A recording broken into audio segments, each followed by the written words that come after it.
I thought this was gonna be a comedy, man, and it's sad.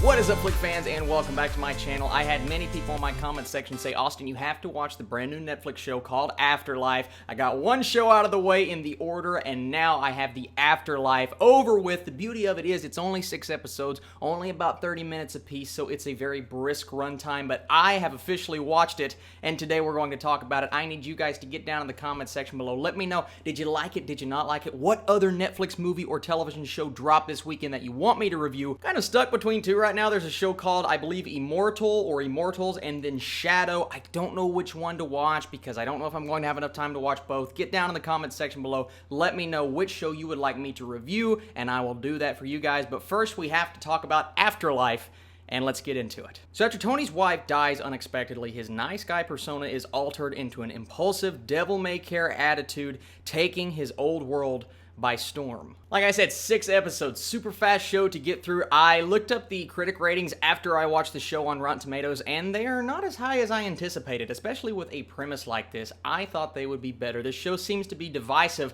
in that respect.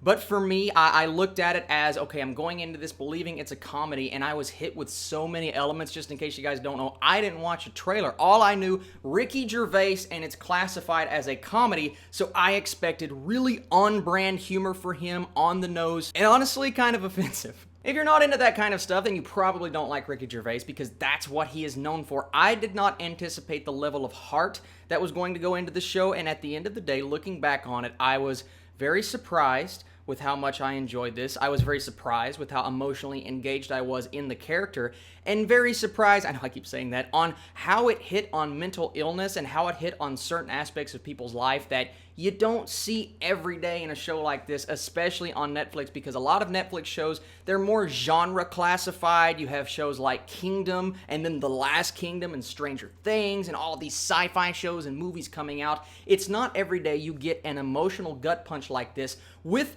really solid aspects of comedy starring a guy that you just don't expect to do something this serious. Now, I know Ricky Gervais can do serious because we've seen it before, but on this level, dealing with a subject as kind of touchy in a way as suicide, and I thought they handled it super well. Because it is a hard thing to balance. I read the premise and I said, oh, this show's about suicide, but I looked at the genre on IMDb and it did say comedy. I did not see drama. I did not see anything that made me think it was going to be this emotional, so I was very hesitant going in.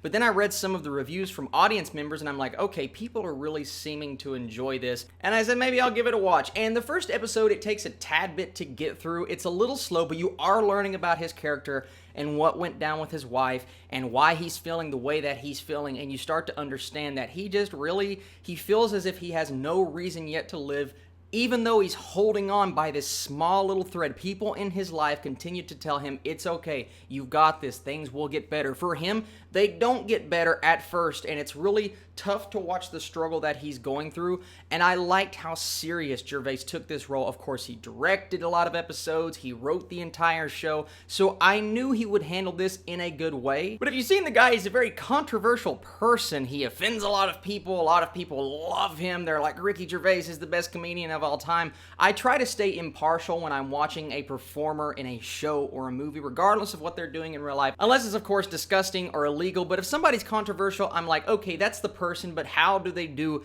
in the movie? And I think Ricky Gervais is very funny. The British version of The Office is a very good show with a massive fan base. It's the reason we have the US version of The Office, and I thought that would be the style of humor that would transfer over into a show like this. But, you know, Afterlife, it's natural, it's human, the way that they go about their conversations and the dialogue. It's all about what happened in this guy's past and how this is affecting his outlook on life. And when you think about it, it really is very sad to look at how he is living, and a little bit of it is a cry for help. He goes overboard sometimes saying, oh, I'm feeling suicidal, I'm going to kill myself.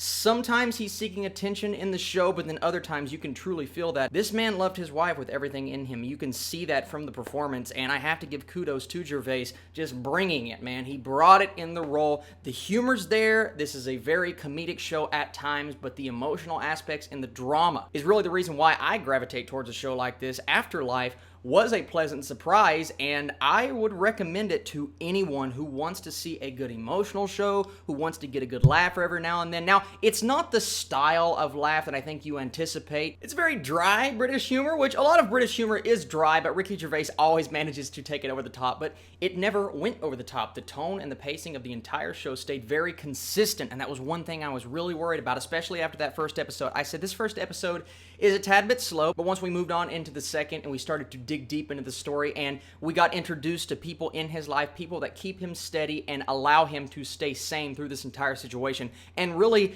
keep him from doing the thing that he wants to do throughout a lot of the beginning of the show. Now, I'm not going to tell you guys where this ends or where it goes. I will say my issues with the show all come back to the fact that it is very predictable. I predicted certain plot points. Some of the beats are like, all right, he's going to do this, that's going to happen, and these relationships are going to end in this manner. Boom, boom, boom. All of that happens, and by the end of the season, you can see where it's going, especially when you get into episode 3 and 4. A lot of the plot points are predictable. I think this entire show and premise is predictable, but that's not me saying it's bad. I think the fact that this did go in the direction that I wanted it to go is a good thing. Because of that, I was able to gravitate towards his character and see the relationships fleshed out before my eyes and have a smile on my face the entire time. Now, sometimes it was a sad smile because I'm sitting here and this show does choke you up at times. It will get you to that point to where you're starting to get like this little tear in your eye and you're like, oh my gosh. There is a moment towards the end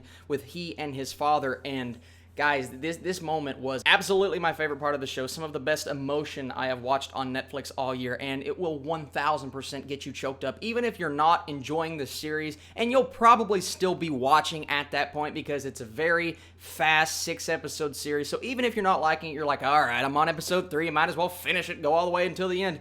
That moment will get you.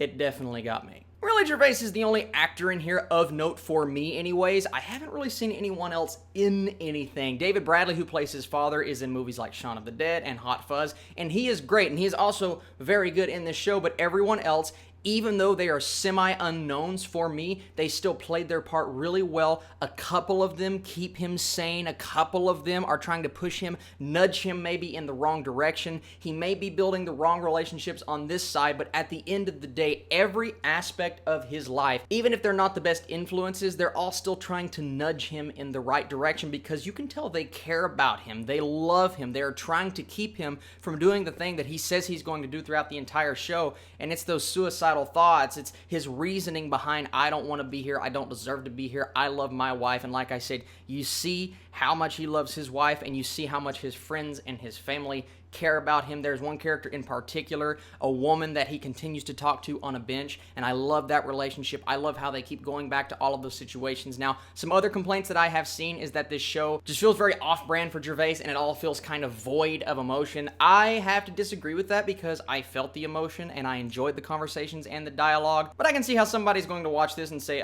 he doesn't mean anything that he's doing or saying right now, so I'm going to pass on this show. If you want to pass on this show, that's fine, but for me, I thoroughly enjoyed Afterlife. I thought the show brought out every emotional aspect that it needed to. If it was 10 episodes, even 8 episodes, I think it would have been too long. The perfect runtime is 6 episodes at 30 minutes apiece for a show like this. That's exactly what it was. And because of all of those things, I would really recommend Afterlife, and I am going to give this show season 1 an 80%. Predictable, a bit conventional, but it got me. It's just one of those shows. It affected me in the way that it was supposed to, and that's really all that matters. Thank you guys so much for watching this. Like I said, get down in the comments section below. Let me know your thoughts on Afterlife. I currently am watching a movie called Walk, Ride, Rodeo. If you want to see a review for that, I will do it. That movie's on Netflix right now. And let me know, Immortals or Shadow, which show do you want me to watch? And of course, my Captain Marvel spoiler review will be out either tonight or tomorrow morning. Probably tonight. Be on the lookout for that. You guys are the absolute best. Thank you as always for everything that you do. And I will catch you very soon with more Netflix and movies and comics and things. You are listening to PopX Cast, where science fiction meets pop culture. Captain's log supplemental. PopX Cast.